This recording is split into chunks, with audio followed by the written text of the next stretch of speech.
Pada penentuan kadar vitamin C dengan menggunakan metode DEVF, langkah pertama yang harus dilakukan yaitu menentukan faktor DEVF. Untuk menentukan faktor DEVF ini, mula-mula dilakukan penimbangan vitamin C sebanyak 0,1 gram. Setelah dilakukan penimbangan, kemudian vitamin C dilarutkan dengan menggunakan HPO3 3% atau asam metafosfat ke dalam labu takar 100 ml. Setelah itu ditandabataskan dengan menggunakan asam metafosfat atau HPO3. Larutan ini kemudian dinamakan larutan A. Setelah itu, larutan A dipipet sebanyak 10 ml dan dimasukkan ke dalam labu takar yang baru. Dan dilakukan penandabatasan dengan menggunakan Aquades. Larutan ini dinamakan larutan B.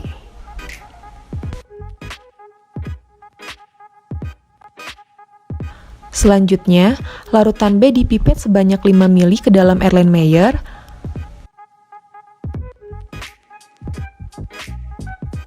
Kemudian dilakukan penambahan 5 ml HPO3 3% atau asam metafosfat.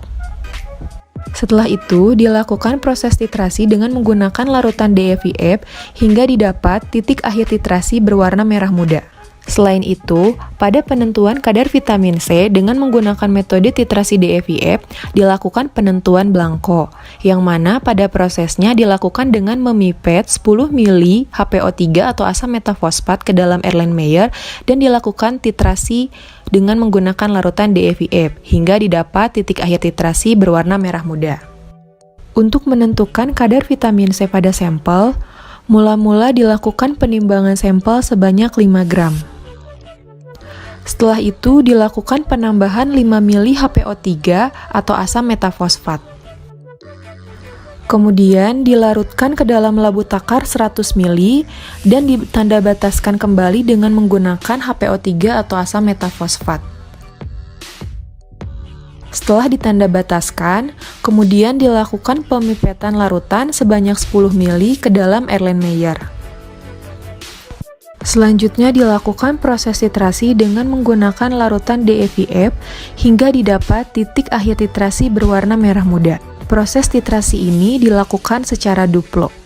Dari serangkaian prosedur yang telah dilakukan, nantinya akan didapat data volume blanko, volume sampel, dan juga faktor DEVF, yang mana data-data tersebut dapat dimasukkan ke dalam perhitungan kadar vitamin C sehingga kadar vitamin C dalam sampel dapat diketahui.